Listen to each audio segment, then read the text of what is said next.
Hey everybody, everybody having a good conference today? I know it's the first day. I don't need that, but thanks.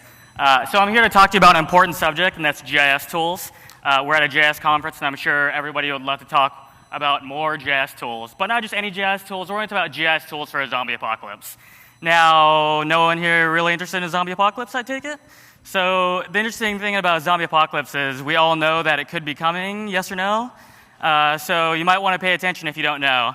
So there's a lot of movies out there. If you've ever seen Zombies, there's Zombieland. This is my favorite one. And there's tons of movies about zombies, and if you haven't seen one, you should really look it up and learn more about it. So I saw this and I thought, great, there's a lot of zombies, we better be worried. Recently, early this year, the CDC released this on their website, the Zombie Preparedness Guide. So this really got me thinking, if the CDC is worried about a zombie attack, we might have to really think about how we're going to be able to attack zombies back. So the CDC had some very interesting points here. Have an emergency kit with food and water, emergency plan, how to know how to evacuate. Well, that's good. That sounds pretty basic stuff for an emergency situation. So let's kind of take that a little further into the movie Zombieland. So in Zombieland, they have great tips on how to survive a zombie apocalypse. And so here's a few of them. Here are a few of my favorite. Number one, cardio. Just make sure you're good, ready to run, because you never know how that'll do that. So I'm currently living in San Francisco, and this is probably what the zombies would look like, how they've been hanging out there. So I'm going to continue on how GIS can save you in a zombie apocalypse here. There's a lot of great tools out there that we can use as GIS professionals. The first one I want to talk about is clustering. So the great thing about clustering is that we can see the groups of zombies, where they're going to be. I don't know why they like the Northern American area so much, but that's where they are apparently in this particular portion. Buffering is a great thing. We can see how far we want to stay away from the zombies, because we might catch something or they might bite us. It's good to have a tool like buffering for that. The next tool I want to talk about is the heat map. So the great thing about a heat map is I'm not quite sure how it would work for zombies since they're dead. So they're probably cold. But we could use the great advantages of ArcGIS and the heat map to figure out what areas that they're in.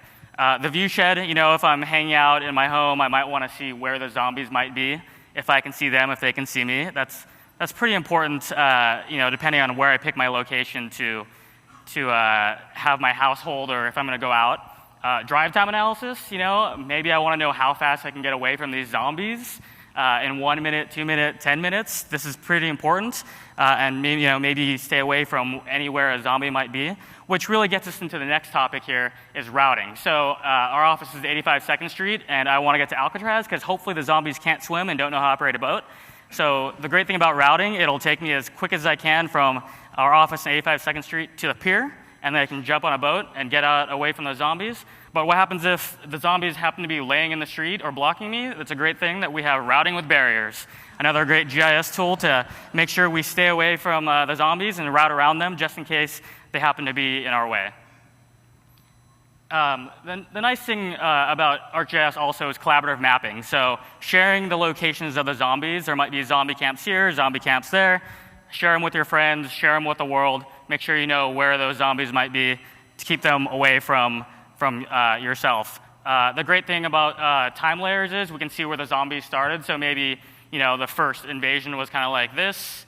They kind of started here on the coast. And then the great thing about time layers, we can see how that moves to this. And maybe I'll move to an area where there are not so many zombies. I don't know why they like the coast so much here either. Kind of an odd space. So with that, there's another tool that we can talk about here is mobile maps. So I can look on my phone and maybe get the zombie status before I decide to go out and ruin my day. It's great to look and see, maybe I'll go out tomorrow when there's not so many zombies on the screen. So with that, I think that the great thing about GIS is GIS can really save your lives. Everyone here makes great tools. Everyone is really passionate about GIS. And I would say to keep innovating, keep making great tools. And what's even more important is share your tools with others. You never know when what one tool that you can do will help another person and how you can share it. So we're here with Code for America. We have a talk tomorrow at 1 o'clock or 1:30. Come by for the talk, and then we have a booth downstairs if you want to learn more about Code for America. Thank you.